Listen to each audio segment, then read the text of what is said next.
말씀 요한복음 19장 31절에서 42절까지 말씀입니다. 요한복음 19장 31절에서 42절. 31절 함께 읽겠습니다. 이날은 준비일이라 유대인들은 그 안식일이 큰 날이므로 그 안식일에 시체들을 십자가에 두지 아니하려 하여 빌라도에게 그들의 다리를 꺾어 시체를 치워달라 하니, 군인들이 가서 예수와 함께 못 박힌 첫째 사람과 또 그 다른 사람의 다리를 꺾고 예수께 이르러서는 이미 죽으신 것을 보고 다리를 꺾지 아니하고, 그중 한 군인이 창으로 옆구리를 찌르니 곧 피와 물이 나오더라. 이를 본 자가 증언하였으니 그 증언이 참이라. 그가 자기의 말하는 것이 참인 줄 알고 너희로 믿게 하려 함이니라.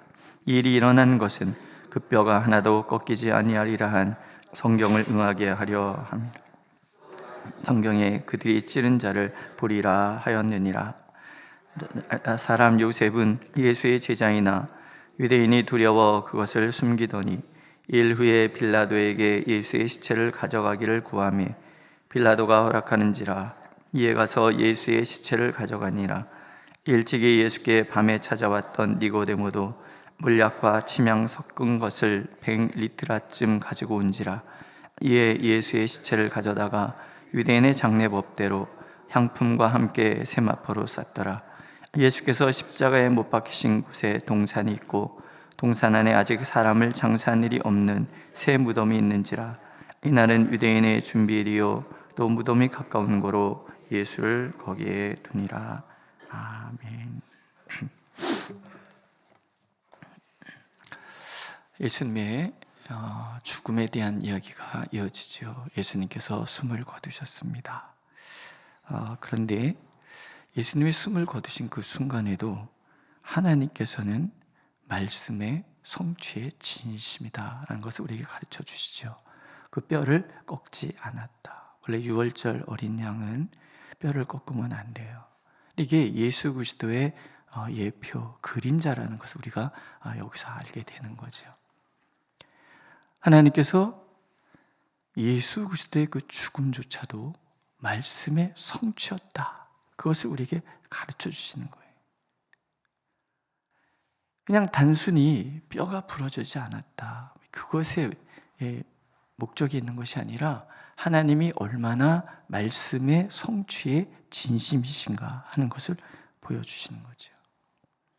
이미 많이 들으셨겠지만 그 십자가의 죽음은 질식사입니다.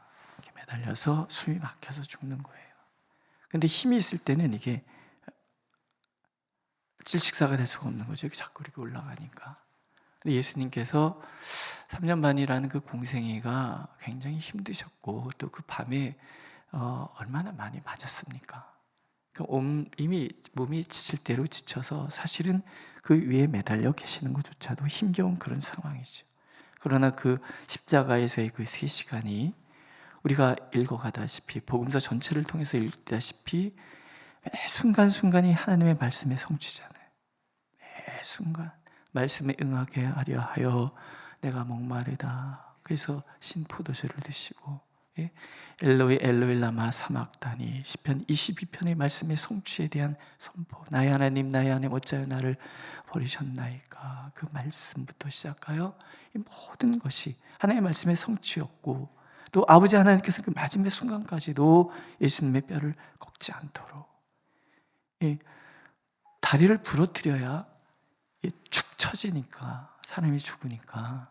근데 이미 돌아가셨기 때문에 확인하는 거죠. 창으로 옆구리를 찌르고 물과 피가 다. 이게 죽은 사람의 모습이잖아요.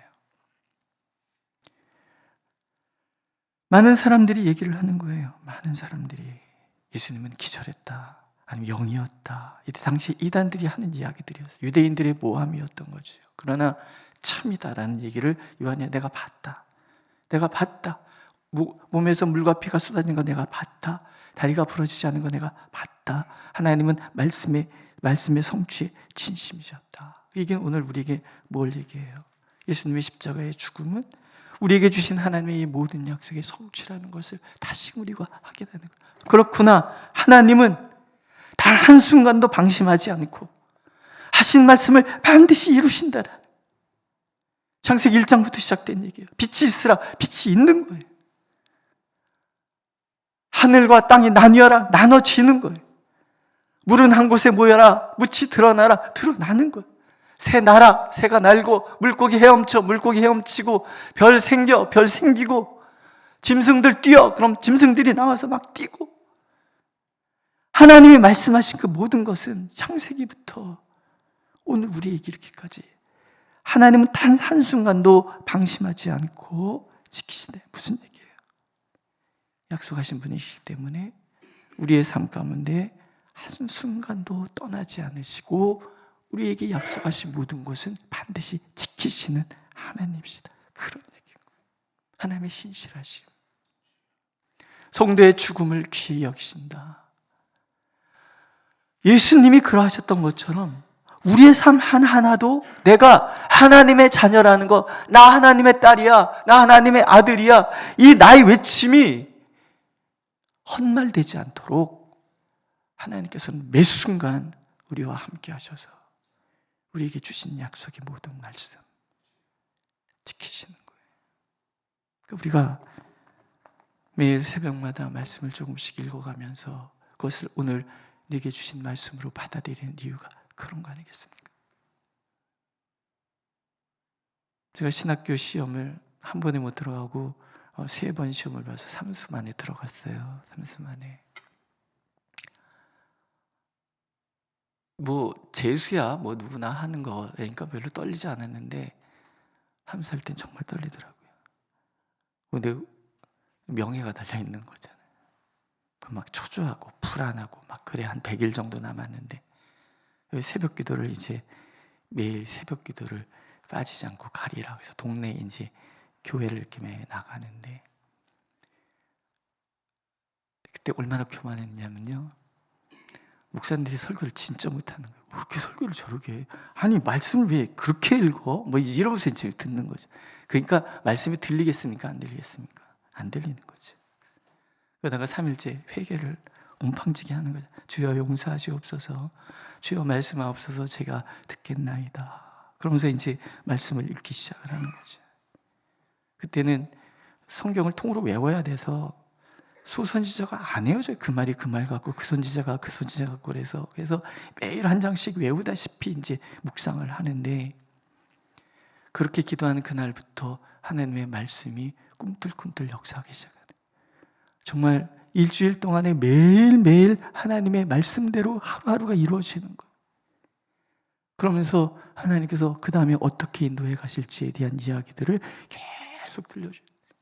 그 100일 동안이 어쩌면 제 인생에서 가장 말씀과 뜨겁게 보냈던 시간이 아니었을까 그런 생각해요. 그때는 정말 토시 하나 안 틀리고 하나님께서 말씀하신 대로 그날 하루 종일 마지막 밤에 잠들기 전에 일기를 쓰려고 딱 하루를 돌아보면 새벽에 주신 말씀을 이렇게 이루어 주셨구나.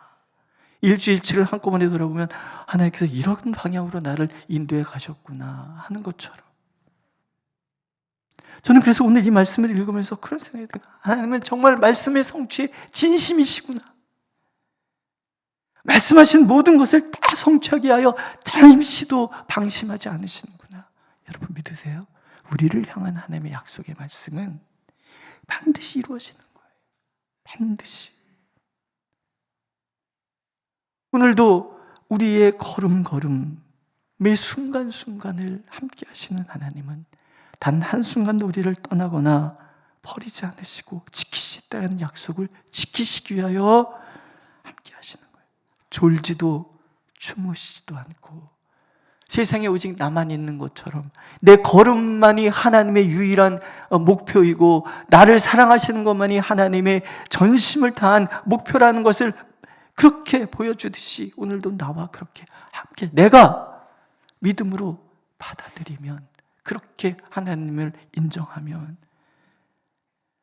그때부터 일하신다는 얘기가 아니라 나를 위하여 잠시도 방심하지 않고 일하셨던 하나님을 내가 깨닫기 시작한다. 이렇게 함께 하시는구나, 이렇게 인도하시는구나, 이렇게 붙들고 계시는구나, 이렇게 약속의 성취가 이루어지는구나. 그래서 조지 물러라는 목사님은 5만 번 응답받았다라고 그런 책도 있잖아요. 매일 고아들을 위해서 아침을 먹여야 되고 그럴 때마다 말씀을 찾아서 약속의 말씀을 붙들고 기도했대. 그 약속의 말씀이 한 번도 이루어지지 않은 적이 없다. 마지막 5만 번째 응답이 믿지 않는 친구를 위한 기도였다고 합니다. 목사님이 돌아가시고 나서 친구가 드디어 예수를 믿었다, 뭐 그런 이야기들. 여러분, 하나님은 말씀의 성취에 진심이십니다. 왜냐하면 예수 그리스도께서 하나님의 말씀 자체이시기 때문에 오늘도 그분이 우리와 함께 하십니다. 예수님의 이 죽음이 얼마나 숭고했는지, 아리마대 사람 요셉과 니고데모가 예수님의 그 장례를 치릅니다. 사내들이 공회예요. 그 공회가 어떤 공회예요? 예수님을 십자가에 못 박으라고 판결한 공회잖아요. 여러분, 국회의원에서 내가 쫓겨나고 알면서도 진리편에 있어서 일하는 거 보셨어요? 뭐 덜어 있었겠죠. 우리나라 헌정사 속에서 진심을 다했던 국회의원이 왜 없었겠습니까? 그러나 그거 다 내려놓고 정말 진리를 지킨다, 이건 쉬운 일은 아닌 거예요. 이 사람들이 출교당한 거 뻔히 알면서도 예수님의 죽음, 장례를 치르는 거예요. 준비한 모든 것을 가지고 새 무덤에 다 알아, 누가 했는지 다 알아. 그런데 하는 거예요. 왜? 예수님의 죽음을 통해서 이분이 바로 하나님의 아들이라는 것을 알았으니까. 백부장이 얘기하잖아요. 이는 진실로 하나님의 아들이로도다. 예수님의 죽음은 주변에 있는 모든 사람들이 보기에도 정말 이것은 보통 인간의 죽음이 아니다, 하나님의 아들만이 이렇게 마지막을 보낼 수 있다라는 것을 증명하는 그런 자리였다라는 거예요. 백부장, 주변의 모든 사람들이 두려워하고 결국 이 아리마대 요셉 그리고 니고데모조차도 예수님은 하나님의 아들이시다, 확신을 가지고 이런 행동을 하는 거예요. 예수를 얻기 위해서 나의 모든 것을 잃어도 나는 상관없다. 내가 하나님의 자녀가 되는 것에서는 세상 모든 것을 다 잃어도 나는 상관없다. 이게 아리마대 요셉이나 니고데모만이 아니잖아요. 바울 사도도 고백하죠. 모든 것을 난 배설물. 예수를 얻는 것 외에는 다 배설물이다, 아무것도 아니다. 초대교회 성도는 그렇게 살아가는 거예요. 예수님을 얻기 위해서, 예수님의 자녀로서 그리스도인으로서 살기 위해서 모든 것을 버릴 줄, 그러나 모든 것을 얻었던 사람들, 그래서 모든 것에서 하나님이 인정하시는 하늘의 별이 될 수 있었던 그런 사람들. 예수 그리스도를 하나님의 아들이라고 받아들이지 않는다면, 믿지 않는다면 결코 행할 수 없는 일인 거죠. 오늘 우리에게도 하나님 말씀하시는 거예요. 무엇을 따를 것인가? 세상의 가치가 나를 보존한다고 생각하고 그것을 따를 것인가? 아니면 예수 그리스도께서 나의 생명 되시고 예수 그리스도께서 나의 생명 되심을 믿는 나를 진심으로 지키시고 인도하시는 하나님을 따를 것인가? 오늘 이 시대가 하나님을 거부합니다. 수많은 사람들이 교회를 떠납니다. 예수께서 말씀하시죠. 너희도 가려느냐? 제자들이 얘기합니다. 영생의 말씀이 주께 계심에 우리가 어디를 가리까? 오늘도 하나님은 우리에게 질문하시는 거예요. 너희도 가려느냐? 뭐라고 대답하시겠습니까? 예수 그리스도시여, 당신은 나의 전부이십니다. 이 고백이 우리의 고백이 될 때 하나님은 당신의 전부를 우리에게 내어 주실 것입니다. 그 모든 것을 풍성히 누리도록 인도해 가실 것입니다. 기도하겠습니다. 우리의 전부이신 하나님, 말씀하신 바를 반드시 지키시되 마지막 순간까지도 그 말씀을 이루시는 하나님을 찬양합니다. 우리가 전심으로 주님을 바라게 하시고 오늘도 말씀하신 대로 약속을 믿는 우리의 걸음을 인도하시는 하나님을 경험하게 하여 주옵소서. 그래서 하나님이 우리의 전부가 된다는 이 고백이 우리의 고백이 되도록 주여 우리를 인도하여 주옵소서. 예수님의 이름으로 기도드렸습니다. 아멘. 하늘에 계신 우리 아버지의 이름을 거룩하게 하시며 아버지의 나라가 오게 하시며 아버지의 뜻이 하늘에서와 같이 땅에서도 이루어지게 하소서. 오늘 우리에게 일용할 양식을 주시고 우리가 우리에게 잘못한 사람을 용서해 준 것 같이 우리의 죄를 용서하여 주시고 우리를 시험에 빠지지 않게 하시고 악에서 구하소서. 나라와 권능과 영광이 영원히 아버지의 것입니다. 아멘.